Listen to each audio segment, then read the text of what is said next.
So heads up, I'm avoiding major spoilers. Minor, however, will be heavily discussed. I wrote my Steam review and the script only a few hours after beating the game, and I don't care that it was a bad idea. All I care about is that I understand and share why I'm physically, emotionally, and mentally drained. And it's probably because Everhood is a contender for my favorite game right now, and an easy top 10, maybe a top 10 even in the future. It's so damn good that I think it's going to stand the test of time and really compete with whatever leaves me in shock and awe next. And that's especially true because there won't be another Everhood. It was a once-in-a-lifetime experience for me. I didn't need it in my life right now, but one day I will, and despite not needing its message, it remained impactful. There are no words to describe it. Objectively, who cares? And subjectively, try it. It wastes no time, and it's very cheap. The game is beautiful in more ways than one. Visually, audibly, and conceptually, it shines. And if you don't trust my word, trust the Steam reviews. 98% last time I checked. You know, you can be that psychopath going against the curve, or, the typical Undertale fan mad that the game looks similar, and knowing that community, I wouldn't be surprised if you're also a psychopath. But regardless, the reviews on Steam speak for the game. I can speak for the game.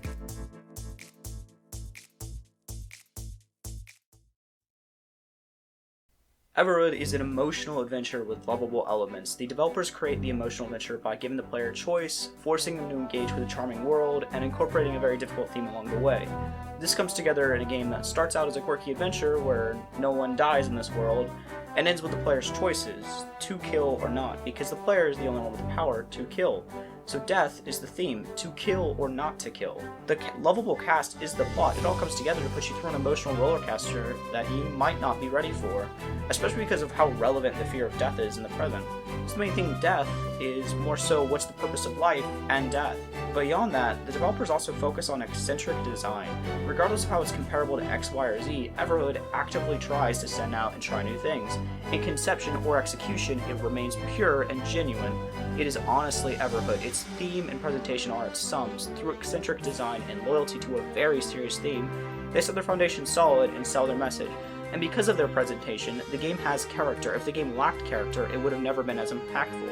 In a game about death, it's important to care about what you're killing, especially if that's the main message, hell, selling point of the game. Everything the game strives to be, and effectively has to be, is accomplished through creativity and developers' acceptance of risk. They aim to be eccentric in a streamlined market focused on safe decisions, copycats. They stepped outside the box, and because of that, they made something worth playing. The value of the game is found so much in its message. The theme, the concept of death in a mortal world, is valuable. It boils down to the purpose behind life and death. And I know that's a common theme, but before Everhood ever explains its theme, it sets the stage. A good quarter of the game is spent in absence of death. The thought of it is still foreign to the player. Instead, the player is busy interacting with and exploring the world. The player is forced to interact with the world. And the world is endearing. It captures a suspension of disbelief. The world is strange, vague, and extremely foreign.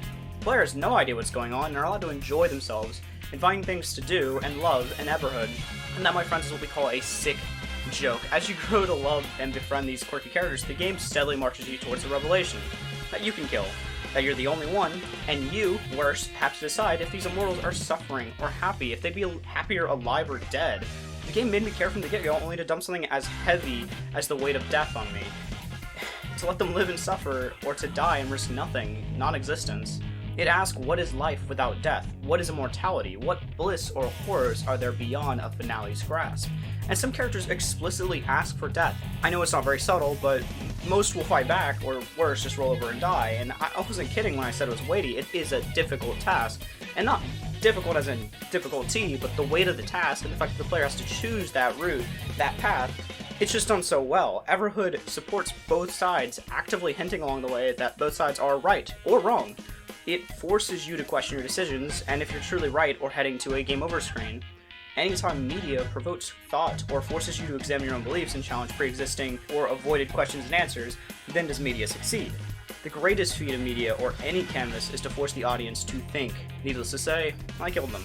All of them. And I thought it was a lawful good paladin at heart. Anyway, it's heavy, more than I expected, and this isn't my first time seeing the theme of death and the importance of finality. For example, Persona 3, although not too subtle,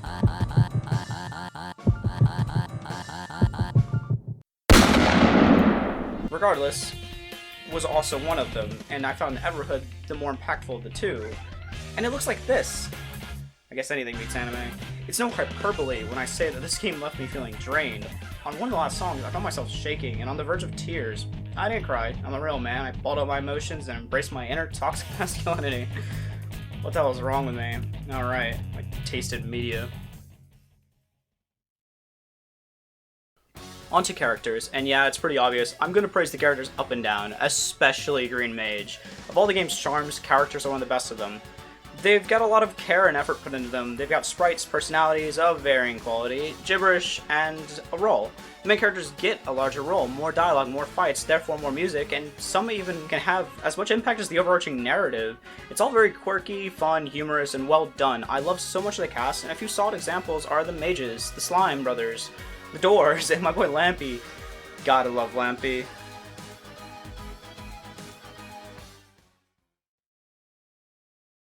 Onto combat, and the game's combat system is one of a kind. Part rhythm, part action, the main character operates on a board with 5 squares and dodges incoming attacks.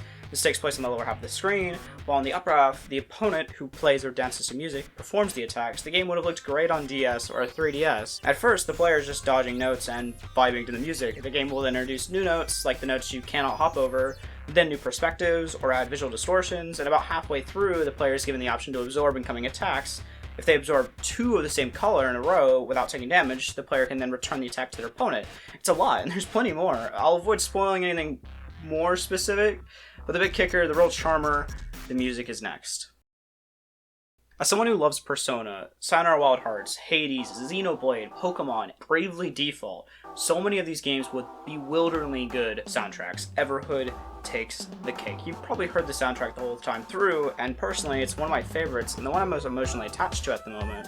The emotional connection I have with each of the tracks, associations between the music and areas, or the music and the characters, and how it all greatly ties into combat, just makes the music the best, period. And it's no joke that... Fuck, I can't say the word joke. My boy Green Mage got a killer theme. Not to mention audio effects are pretty good. The forefront being character gibberish. Not only is it present, but unique, and each character has their own voice without having a VA. I love it, and of course, Green Mage sells the quality of the best IMO.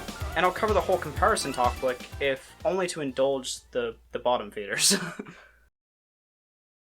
To be honest, every comparison feels flaccid after playing the game. Does it have Undertale inspiration? Yes, determination is mentioned. Does it copy it?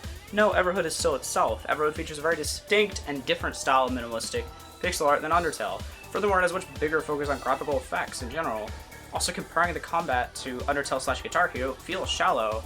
Many have tried to put into words Guitar Hero, Undertale, rhythm, adventure, action, whatever. And I mean, look at it. Yes, it plays something like a guitar, but that's it. Everhood's combat is incredibly distinctive from anything else. I mean, just watch. Honestly, unless people knock off elements of Everhood in the future, Everhood will remain eccentric. And really, that's all I have to say for now. I'm going to keep playing the game and discussing it with anyone I can. However, I've said all I needed to say. In summary, Everhood is not afraid to be something new. That's what made Everhood so damn good. There's no corporate fear of risk. The team took them at every turn and they went hard. They made something eccentric, something truly unique. They made a game with an impactful message, one I love and wish was better executed like this more often. Through character and personality, I was able to step into the minds of these developers and enjoy their message. But Everhood isn't just one message. There's no one absolute truth. The player is taught and told to trust what they believe is right. It asks a question and takes your answer. That's the real product of Everhood. It makes the player think and it values their decision.